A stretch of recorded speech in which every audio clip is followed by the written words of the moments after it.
எழில் சுடர் சீரியல்ல நாளைக்கு என்ன நடக்க போகுதுன்னு பார்க்கலாம் வாங்க. சுடர் வந்து செம மாசா வந்து சவால் விடுறாங்க நம்ம எழில்ட்ட. எழில் வந்து அரண்டு போயிட்டாங்க. வேற லெவல்ல இருந்துச்சுன்னே சொல்லலாம். மிஸ் பண்ணாம ஃபுல் வீடியோவும் கேளுங்க. குட்டீஸ் எல்லாம் வந்து யோசிச்சிட்டே இருக்காங்க.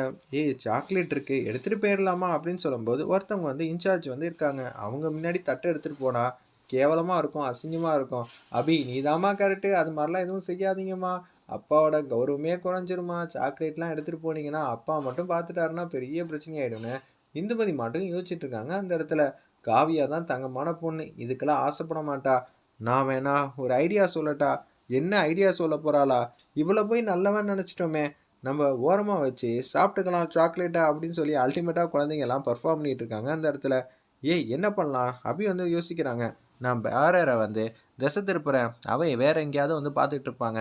அப்படி இருக்கிற சூழ்நிலை நம்ம காவியா நீ என்ன பண்ணுறனா இந்த சாக்லேட்லாம் எடுத்துகிட்டு ஓடி போயிடு, நம்ம வந்து தனியாக போயிட்டு பிரித்து சாப்பிட்டுக்கலாம். அஞ்சலி பாப்பா ஒரு கண்டிஷன் வந்து சொல்கிறாங்க, எனக்கு யார் எவ்வளோ சாக்லேட் வேணாலும் சாப்பிடுங்க, எனக்கு 5 சாக்லேட் வேணும். குட்டிமா வேணாமா வேணாமா அப்படின்னு சொல்லும்போது அந்த இடத்துல வந்து பேரரை ஏமாற்றி சாக்லேட் ஒரு 20-25 சாக்லேட் வந்து எடுத்துட்டாங்க. அந்த இடத்துல நம்ம காவியா நான் தான் எடுத்தேன், இது எல்லாம் எனக்கு தான் வேணுங்கிற மாதிரி சண்டை போட்டுட்டு இருக்காங்க. இந்துமதி வந்து ஃபீல் பண்ணுறாங்க. அச்சச்சோ என்ன இங்கே தலைகீழாக வந்து நடந்துக்கிட்டு இருக்கே, ஒன்றுமே புரியலையே. சுடர் வேற வரமாட்டேங்கிறா. குழந்தைங்க வந்து சண்டை போட்டு எழில்கிட்ட வந்து மாட்டிக்க போகிறான். இப்போ எழில் முன்னாடி தான் நிற்கிறாங்க. எழில் வந்து இதை பார்க்காத வரைக்கும் தான் பிரச்சனை இல்லை, பார்த்துட்டா மிகப்பெரிய பிரச்சனை ஆகிடுமேன்னு சொல்லிட்டு அந்த இடத்துல யோசிச்சுட்டு இருக்கப்ப காவியா சாக்லேட் கொடு விளாடாத அப்படின்னு சொல்கிறாங்க. நம்மளுக்குள்ள என்ன எல்லாரும் சேர்ந்து தான் இந்த சாக்லேட் எடுத்தோம், அஞ்சலி பாப்பாவுக்கு மட்டும் 5 சாக்லேட், பாக்கி எல்லாம் நம்ம வந்து பகிர்ந்து எடுத்துக்கலாம் அப்படின்னு சொல்கிறாங்க. அந்த இடத்துல நம்ம அபி நான் தரமாட்டேங்கிறாங்க. கவின் வந்து கடுப்பாயிட்டாங்க. ஏடி நீ மட்டும் எடுத்த மாதிரி சொல்கிற, இது நம்ம எல்லாரோட உழைப்பு இருக்குது அந்த இடத்துல. கவின் கேட்குறான்ல எல்லா சாக்லேட்டும் கொடு, அவன் தான் எல்லாருக்கும் வந்து சரி பாதி பிரித்து தருவான். காவியா கொடுன்னொன்னே அவங்க க்யூட்டாக அழகாக வந்து நான்லாம் தரமாட்டேன், இது என்னோடது, நான் யாருக்கும் தரமாட்டேன் அப்படின்னு சொல்லி பர்ஃபார்ம் பண்ணிட்டு இருக்காங்க. அந்த இடத்துல நம்ம காவியா செமையாக இருந்துச்சுன்னே சொல்லலாம். அந்த சீன்லாம் ஒன்று ஜூஸ் பாட்டில் வந்து எடுத்துட்டாங்க. காவியா மரியாதையை கொடுத்துரு, இல்லைனா நான் என்ன செய்வேன்னு எனக்கே தெரியாதுன்னு சொன்னேன். என்ன வேணான்னு செஞ்சுக்கோ, எனக்கு கவலை இல்லை, என்கிட்ட இருக்கிற சாக்லேட் நான் யாருக்கும் தரமாட்டேன் அப்படின்னு சொல்லி பேசிகிட்டு இருக்கப்ப ஜூஸ் பாட்டில் தூக்கி வந்து வீசிடுறாங்க. செலியன்னு ஒருத்தவங்க இருந்தாங்களே, நம்ம எழில் கூட அவார்டு கொடுத்தாங்களே, அவங்க கிட்ட வந்து மேலே வந்து பட்டது போல இருக்கு. அவங்க லைட்டாக வந்து கத்திடுறாங்க. அப்பன்னு பார்த்து யார் பார்த்த வேலை யார் பார்த்த வேலை அப்படின்னு சொல்லும்போது கவின் வந்து வசமாக வந்து சிக்கிட்டாங்க எழில்கிட்ட. அச்சச்சோ பசங்க இது மாதிரி சிக்கிட்டாங்களே, இப்போ என்ன பண்ண போகிறோன்னு தெரியலையே, இப்போ எல்லாரும் முன்னாடி வந்து கவினை போட்டு அடிக்க போகிறாங்களே, இப்போ தடுக்க யார் வரப்போகிறா? நம்ம சுடர்கிட்ட இது மாதிரிலாம் பண்ணுது தடுக்கணும் அப்படின்னு சொன்னால் நிச்சயம் அவளுக்கு தெரியும். ஆனால் நீங்கள் யாருங்க, ஏங்க இங்கே வந்து அப்படின்னு கேட்டால் நம்ம என்ன சொல்கிறது? சரி மறைஞ்சிக்க வேண்டியதான், வேறு வழி இல்லை, விதி விட்ட வாழ்க்கை அப்படின்னு சொல்லி யோசிச்சுட்டு இருக்காங்க நம்ம இந்துமதி. அந்த இடத்துல எழில் வந்து வேகமாக வந்து கவினை அடிக்கலான் இருக்கிறப்ப மாதம் வந்து தடுக்கிறாங்க. அந்த இடத்துல நம்ம சுடர் அல்டிமேட்டாக இருந்துச்சுன்னே சொல்லலாம். என்ன சார் பண்ணுறீங்க, எதுவாக இருந்தாலும் குழந்தைங்களுக்கு செல்லம் கொடுத்து கொடுத்து தான் அவங்க இப்படி இருக்காங்க சார், எல்லாரும் உங்களை தான் பார்க்குறாங்க அப்படின்னு நம்ம சுடர் வந்து பேசுகிறாங்க. சுற்றி பார்த்துக்கிட்டு இருக்காங்க. இவளுக்கெல்லாம் அடங்கி போகிற மாதிரி சுச்சுவேஷன் வந்துருச்சு அப்படின்னு சொல்லி யோசிச்சுட்டு இருக்காங்க. வீட்டுக்கு வா எதுவாக இருந்தாலும் பார்த்துக்கிறேன்னு சொல்லி ஐஸ் க்யூப்பை வச்சு செல்லின் மேலே வந்து வச்சுக்கிட்டு இருக்காங்க. அந்த இடத்துல நம்ம எழில குழந்தைங்க வந்து வீட்டுக்கு வந்து வந்துடுறாங்க. அப்பன்னு பார்த்து உச்சக்கட்ட கோவத்தில் இருக்காங்க. இவங்களுக்கு அன்பு பாசத்தை புரிய வைக்கணும்னு நானும் ஏகப்பட்ட விஷயம்லாம் செஞ்சு இறங்கி வந்துட்டேன். சுடர் வந்து சொன்னான் குழந்தைங்களோட மனசை உங்களால் கவர முடியாது. நானும் எத்தனையோ வாட்டி அமைதியாக இருந்து பார்த்துட்டேன், பாசமாக சொல்லி பார்த்துட்டேன், அன்பாக சொல்லி பார்த்துட்டேன், ஆனால் இவ கேட்கவே மாட்டேங்கிறா அப்படின்னு சொல்லி உச்சக்கட்ட கோவத்தில் இருக்காங்க. அந்த இடத்துல பசங்களா உங்களுக்காக நான் என்ன தான் செய்யலை யோசிச்சு பாருங்கள், நான் உங்களுக்காக எவ்வளோ டைம் வந்து ஸ்பெண்ட் பண்ண முடியலன்னு சொல்லி வருத்தப்பட்டுட்டு இருக்கேன். ஆனால் நீங்கள் எனக்கு குடைச்சல் மேலே குடைச்சல் வந்து கொடுத்துக்கிட்டே இருக்கீங்க. இது கொஞ்சமாவது நியாயமாக இருக்கா? ஆமாம் ஸ்கூலுக்கெல்லாம் கொண்டு போய் விட்டுட்டு வந்தால் தான் பாசம் தெரியும், என்னை பற்றி புரிஞ்சுப்பாங்கன்னு சொல்லி நானும் ஏகப்பட்ட வாட்டி ஸ்கூலுக்கெல்லாம் விட்டுட்டு வந்தேன். ஸ்கூல் மீட்டிங்லாம் அட்டன் பண்ணேன், பேரண்ட்ஸ் டீச்சர் மீட்டிங் கூட அட்டன் பண்ணேன். எனக்கு எல்லாமே சூப்பராக தான் புரிஞ்சிச்சு.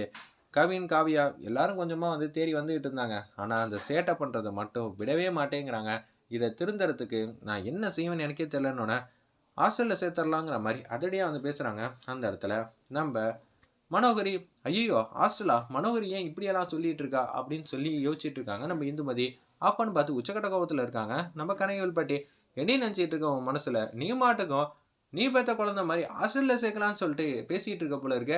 இல்லை ஆண்டி, நீங்கள் சொல்கிறது எல்லாம் புரிஞ்சிக்க முடியாமல் இல்லை, பசங்க வீட்டில் இருந்தால் கேட்கவே மாட்டேங்கிறாங்க, இங்கே ஏதாவது பிரச்சனை பண்ணிக்கிட்டே இருக்காங்க, அதுக்கு நான் அங்கே கொண்டு போய் சேர்த்துறதா? இன்னொரு வாட்டி இந்த வீட்டிலேருந்து யாரும் தனியாக வந்து போக முடியாது. நான் இருக்கிற வரைக்கும் என் பசங்க கூட தான் நான் இருப்பேன். என் பேர பசங்க இல்லாமல் என்னால் இருக்கவே முடியாதுன்னு கனகவல் பாட்டி வந்து பேசுகிறாங்க. அம்மா, அவளோட ஒப்பீனியனை அவளை வந்து சொல்லிக்கிட்டு இருக்கா. இல்லை இல்லை, நான் சொல்கிறத மட்டும் கேளு. அங்கே போனால் டிசிப்ளின் மட்டும்தான் ஃபாலோ பண்ண முடியும். இன்னொன்று, எல்லா ஃபெசிலிட்டிஸும் வந்து இருக்கும். அங்கெல்லாம் இது மாதிரிலாம் சேட்டெல்லாம் பண்ண முடியாதுல்ல.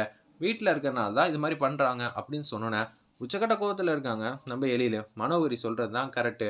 நான் இவங்களை நல்ல ஒரு இடத்துல வந்து சேர்க்க போகிறேன். பாரு, அதுக்கேற்ற மாதிரி சூப்பராக எல்லாமே இருக்கணும். பார்த்துக்க ஃபெசிலிட்டிஸும் அப்படின்னு சொல்லிடுறாங்க. வேணாம்ப்பா, இல்லை தப்பு பண்ணிடாத தப்பு பண்ணிடாத அப்படின்னு சொல்லும்போது சுடர் வந்து யோசிக்கிறாங்க. என்ன இவர் இப்படி ஒரு முட்டாள்தனமான முடிவு எடுக்கிறாங்க. ஆப்போசிட்டில் நம்ம இந்துமதி வந்து, ஏங்க நீங்கள் இது மாதிரிலாம் வந்து முடிவு எடுக்கிறீங்க, வேணாங்க வேணாங்க, உங்கள் மேலே இன்னமும் வெறுப்பு அதிகமாகிடுங்கிற மாதிரி தான் திங்க் பண்ணுறாங்க. அந்த இடத்துல நம்ம இந்துமதி என்ன நினச்சிக்கிட்டு இருக்கீங்கன்னு கடுப்பாயிட்டாங்க நம்ம சுடர். தப்பு மேலே தப்பு பண்ணிக்கிட்டு இருக்கீங்க அப்படின்னு சொல்லி வாய்ஸ் வந்து ஏற்றுறாங்க. என் பசங்க அதுக்கெல்லாம் என்னை கூப்பிடாமல் இருந்திருக்கணும்.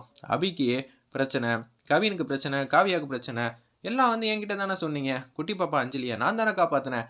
என்னை கேட்காம நீங்கள் யார் முடிவு எடுக்கிறதுக்கு? ஏய் என்னடி நீ என்னமோ எழிலோட மனைவி மாதிரி பேசிகிட்டு இருக்க. நான் ஒன்று அந்த அர்த்தத்தில் சொல்ல. எனக்கு குழந்தைங்க மேலே அவ்வளோ பேண்டிங் இருக்குது. உன்னால தான் இந்த வீட்டில் அவ்வளோ பிரச்சனை. நீ குழந்தைங்கள சரியாக பார்த்துக்காதனால தான் இங்கே இவ்வளோ கலாட்டாவே நடந்துகிட்டு இருக்கு. முதல்ல அது உனக்கு தெரியுமா? என்னங்க தப்பு பண்ணிட்டாங்க பசங்க? பசங்கன்னா சேட்டை பண்ணுற வயசில் சேட்டை தான் பண்ண முடியும்.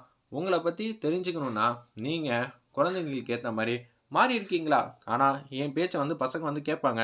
இப்போ குழந்தைங்களுக்கு ஹாஸ்டலில் சேர்க்க துளி கூட இஷ்டமே இல்லை. இது எனக்கு தெரியும். ஆனால் உங்களுக்கு தெரியாது.